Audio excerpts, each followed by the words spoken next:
ones which have succeeded. But they kept the agreement. And I'll give you another instance.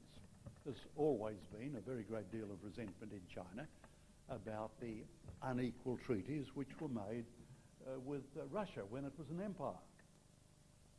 But more recently, those arrangements have been varied with mutual arrangements. That is, the borders were never transgressed. They kept to those unequal treaties, and they waited to negotiate a change, and that's been done.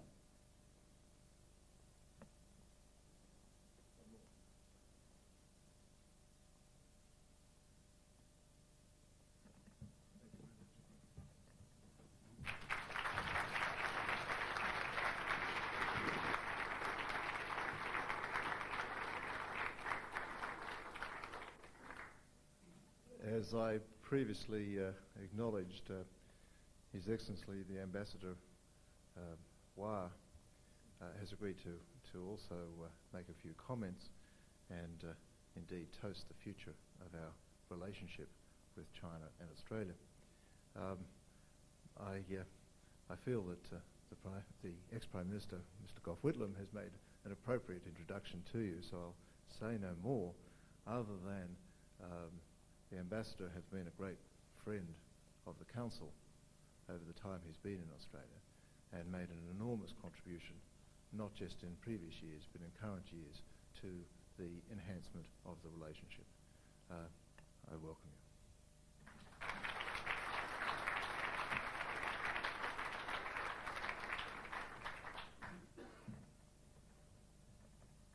John, Gough, Margaret, and very distinguished members of ACBC, ladies and gentlemen. It's a great pleasure for me to be invited to this function, very historical one. And I find that I'm most delighted to meet all our friends, old and new. And actually, I'm coming here tonight, not only in the capacity of the Chinese ambassador, who is responsible for the overall relationship between our two countries, but also as a very close friend of Australia, who has as long as 26 years association with this country. So when I sit next to Gough, a moment ago, all memories all flash back to me to the year of 1971 when we first met, when I sat next to him at numerous banquet functions, translating for him word by word. And I was very impressed by his speech also he made to reflect on the relations and also give us some guidance to how to further develop our relations. And also, I'd like to thank Gough for his instruction of me in his speech, and I think his version is very accurate.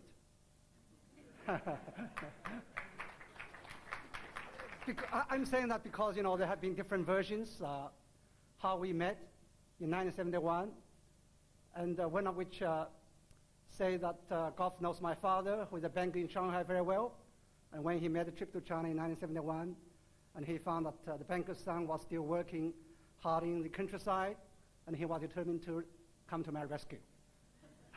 So he drove to the paddy field and pulled me over from the paddy field and brought into a delegation. I think that version is half true. Because 2 days before his arrival in Beijing in China, I was actually still working in the paddy fields in a carter school in the countryside of China, because at that time it was a fashion for the public servants to work with the peasants, and at that time I was there already for more than 2 years. So on the 30th of June 1971, I was called back to Beijing and told that there would be a very important delegation from Australia, and I was needed badly to work as interpreter for this delegation. And I found later on the previous appointed interpreter suddenly got sick. So I got his job without knowing that this opportunity brought not only great changes to our relations, our two countries, but also brought enormous change to my life.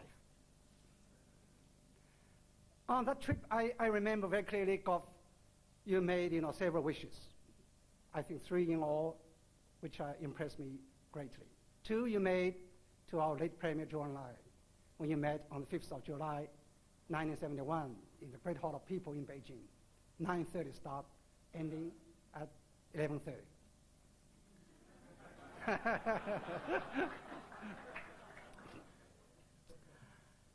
Apparently, you were impressed by the very sincere desire of the Premier on behalf of the Chinese people to develop a friendly relationship and cooperation with Australia.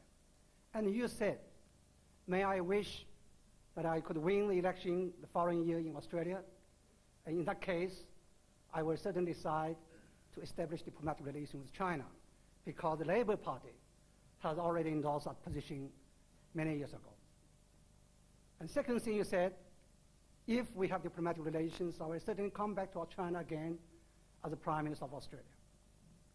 I think our Premier was overwhelmed by these 2 wishes he made to him. And he said, Gough, may I quote our ancient scholar Confucius to the effect, nothing is more important for a politician or for a gentleman than keeping his words. I think Gough, you replied, yes, I will honor my commitment. So in the following year, the Labour Party won the election on the 2nd of December, and on 5th of December, he instructed John Manitou to start our negotiation in Paris. Within 2 weeks, we completed negotiations and reached agreement. So we announced the founding of diplomatic relations between our 2 countries on 21st of December. So this year is the 25th anniversary. And I think the fulfillment of these 2, the first wish has brought changes to our country and to our relations. And then in the year of 1973, you fulfill your another wish. You led the delegation, joined by John and others, and visited China as Prime Minister of Australia. And you were warmly received by our Premier Zhou Enlai. And he personally took you to the residence of our late Chairman Mao Zedong. And you had 1 hour conversation with our late Chairman. And then Mr. Zhou Enlai had more than 10 hours conversation and talks with you, both on the way from the airport and in the Great Hall of People again. And the man, the late Premier Zhou Enlai, appointed to look after it while you stayed in Beijing in 1973 was Vice Premier Deng Xiaoping. So this is the honor China has given to the representative of Australia, who has forged a decent and mutually respect relation with China. I think the fulfillment of the first wishes you made to Premier Zhou Enlai brought enormous changes to the relationship of our 2 countries. When we recall from now what change we have, just now many people laughed when you said China was considered a threat to Australia and to other countries, and China was going to bring about domino in Southeast Asia. But that was really a real thinking, not only in Australia, but also in many other countries. But since then, I think we have lots of contacts. We have established the mechanism of frequent high-level visits. Since then, I think many prime ministers from Australia and governors from Australia, politicians, senators, representatives of the House, all been to China, and we also sent many important statesmen from China to visit Australia. And in the regional scenario, I think China have been cooperating very well with Australia in terms of the regional security, in regions' economic cooperation, and the region's peace and stability. We worked with Australia to bring about a very good solution in Cambodia, though we still have some problems over there, but I think the solution has been very satisfactory. And then we discussed the crisis points in Asia, including North Korean Peninsula. And then we also worked very closely to bring about APEC, economic cooperation, and so on and so forth. We are still working on that to bring about greater extent of regional stability and security. So in the field of trade and economic cooperation, we have achieved quite a lot. In 1972, our two-way trade volume was nothing but 70 or 80 million US dollars.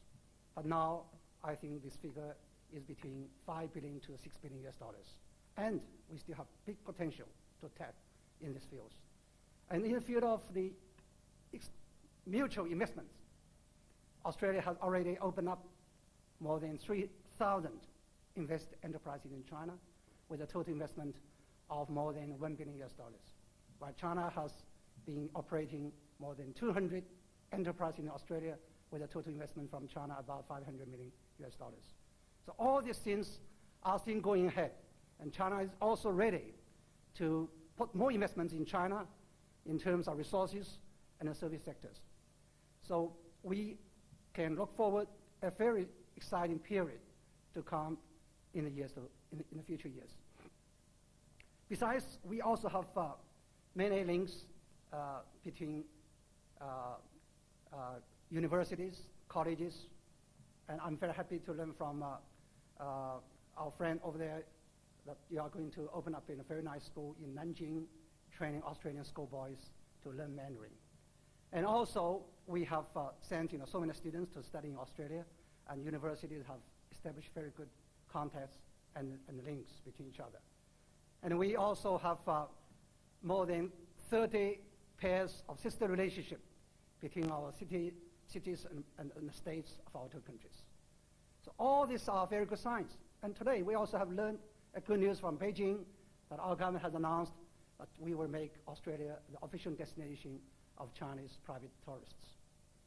And we also have approved a number of Australian enterprises to operate in China, and we issued a license to them. So all these are very good signs of our future relationship, a very booming and a very exciting relationship which will bring even more benefits to our two peoples. And here I would like to pay high tribute to those people who have laid the foundation for the relationship and who also have contributed later on in the years to our relationship. Now I will come to a third wish, Gough Made in China. And I still remember at the end of your tour in 1971, when I saw you off at the border between Hong Kong and Shenzhen. You took me to a side and said, well, let's have a photo taken. I still keep the photo over there at my album. And we had a photo.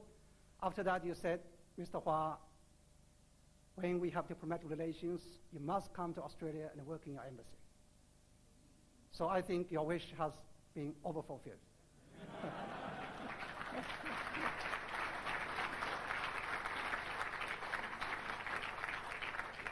I came in 1976 and I worked 4 years in the embassy, and again in 86. And in 1993, I came as ambassador. I don't know how you arranged that. You are not a man of great wisdom, but you're also the man with great magic power.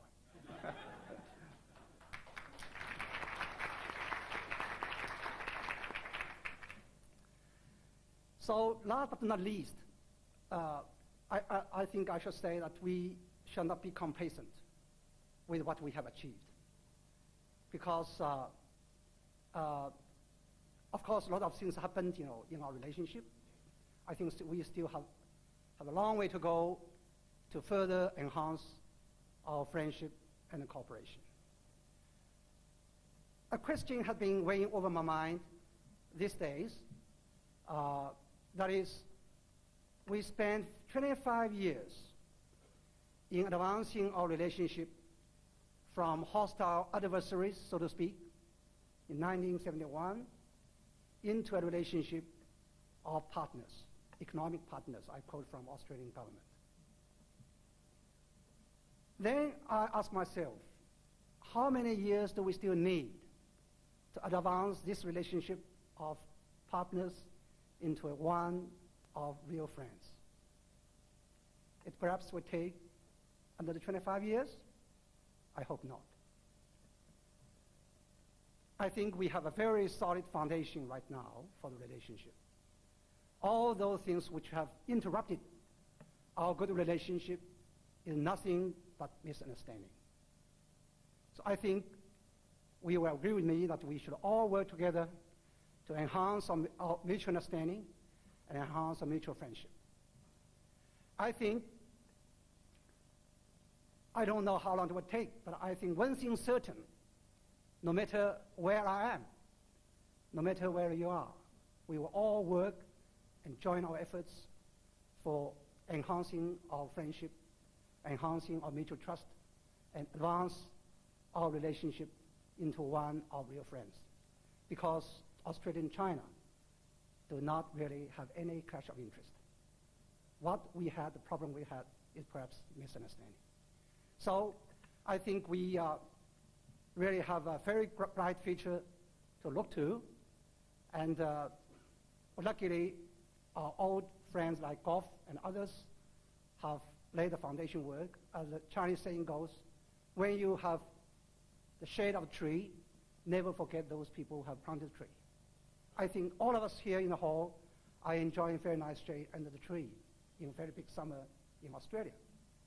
But we should never forget those people who planted the tree in early days. And everybody, like us, just still looking after the tree, which is only 25 years young. And we still have to tend to it. Apply more water, apply more fertilizer, until the shade getting bigger and bigger for our two nations. May I wish our relationship continue to develop without any interruption. Thank you.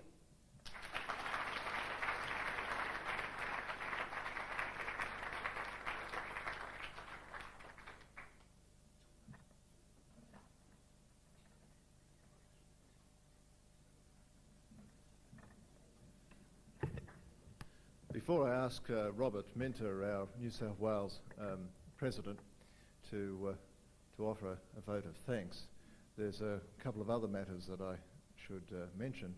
The first is a very interesting initiative that's being developed by a group of Australians resident in China to mark the 25th anniversary.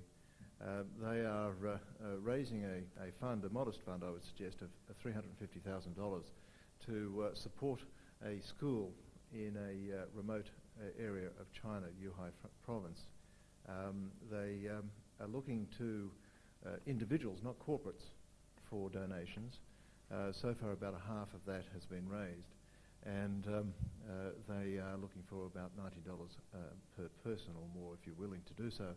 We have some pledge forms out back there and a little bit of a background. It's been supported by Rick Smith, our Australian ambassador in China, and has the approval of the Beijing authorities. And I think it's a fantastic initiative. It's a modest one, but it's one that's real, and the school will have the name Australia in it following the pledge. So it's a nice way for the Australian community to mark the spot. The ambassador also mentioned that there have been a number of further enterprises that have been authorised to do business in China, Australian enterprises. I have said many times at various forums over the last 15 months that the real excitement in our future business relationship, is the export of services. I'm pleased to announce, perhaps preempt my good friend Bill O'Shea here. Hunt & Hunt received their licence today, making the 5th law firm that's going to be operating in China, Australian law firm. And I would wish him all the best as well.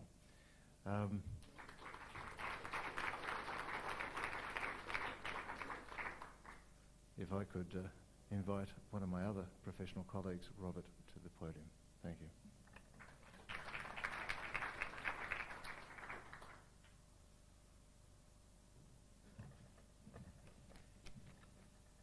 Thank you, John.